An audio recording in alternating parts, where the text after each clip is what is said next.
Good morning and welcome to another Daily Devotions with Pastor Joe. I'm Pastor Joe, and I'd like to continue reading where we were last week in Romans chapter 5, beginning back at verse 11 again. It says, "And not only so, but we also joy in God through our Lord Jesus Christ, by whom we have now received the atonement.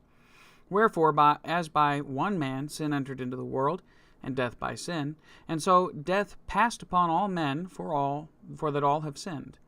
And then here's one of Paul's breaking away now. He, like I said, goes down some bunny trails. He goes into this parenthesis here, says, "For until," kind of explaining what's going on, "for until the law, sin was in the world, but sin is not imputed when there is no law. Nevertheless, death reigned from Adam to Moses, even over them that had not sinned after the similitude of Adam's transgression, who is the figure of him that was to come. But not as the offence, so also is the free gift. For if through the offence of one many be dead, much more the grace of God, and the gift by grace, which is by one man, Jesus Christ, hath abounded unto many. And not as it was by one that sinned, so is the gift. For the judgment was by one to condemnation, but the free gift is of many offences unto justification.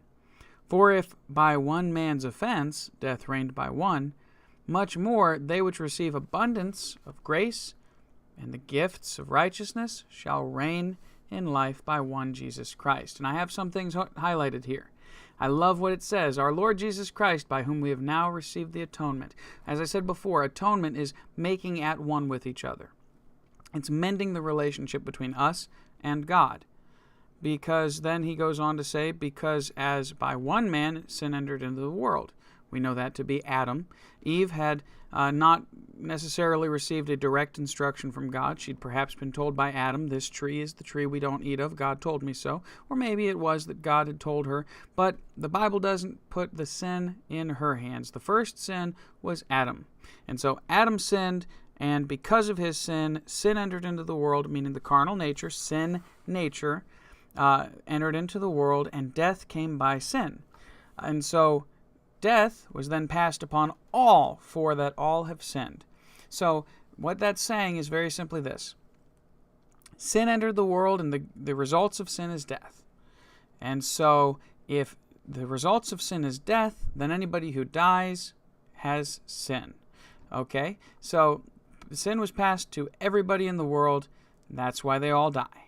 And then he goes into this little explanation of what he's trying to say. He says, until the law, sin was in the world. There were people sinning.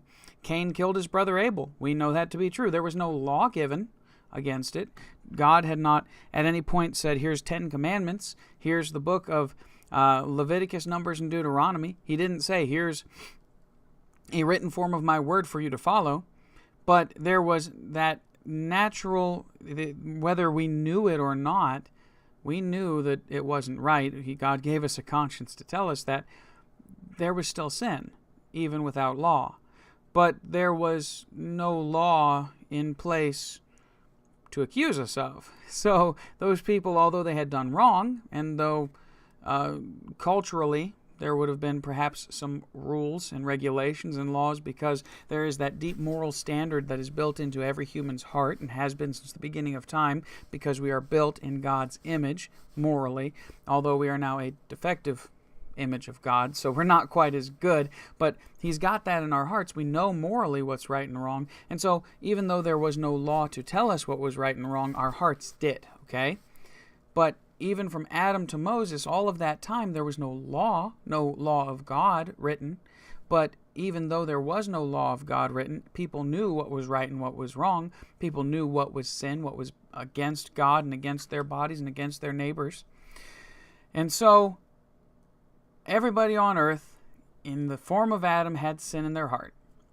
Not as the offense, so also is the free gift. Through the offense of one, many are dead. Much more than that, by the grace of God, the gift by grace, which is one man, Jesus Christ, hath abounded unto many.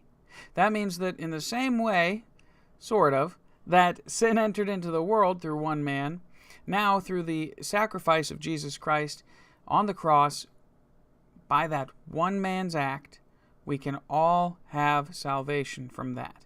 and sanctification, clearing us from the sin in our heart. And then he says, way down at the end here, I'm going to read this. They which receive abundance of grace and of the gift of righteousness shall reign in life by one Jesus Christ. You can live a life that's free from sin, free from guilt, free from transgression, free from disobeying God's law if you just come to him. He's promised it. He's given it as a free gift. It's available for you today. Just as Adam entered into the world and then sinned for the first time, he was the first sinner. And because of him, we are all born with sin. Now, we can come to Christ and receive this free gift that cleanses us from that sin. It's up to you if you want it. If you don't take it, then you're not going to spend eternity in heaven. I can tell you that. You're going to spend your eternity in hell. But if you take that gift, you not only get that eternity in heaven, you get a lifting of the burden, you get a freedom of your heart, you get a clean and clear conscience that will help you to feel just so much better in this life that we are living in now. And you'll have God to come to at any moment that you need him. So you can ask him for your needs, especially in those moments where you say, Father, hold me. I just need you. But receive abundance of grace and of the gift of righteousness. Reign in this life by Jesus Christ. Through Jesus, we can reign in this life, live above sin, and live as God intended in a personal relationship with him. Take the time today to do that, to get into that personal relationship with God, and just put your trust in him today. That's what he wants, and that's what you really want. Thanks again for joining me for another daily devotion with Pastor Joe. See you tomorrow. God bless.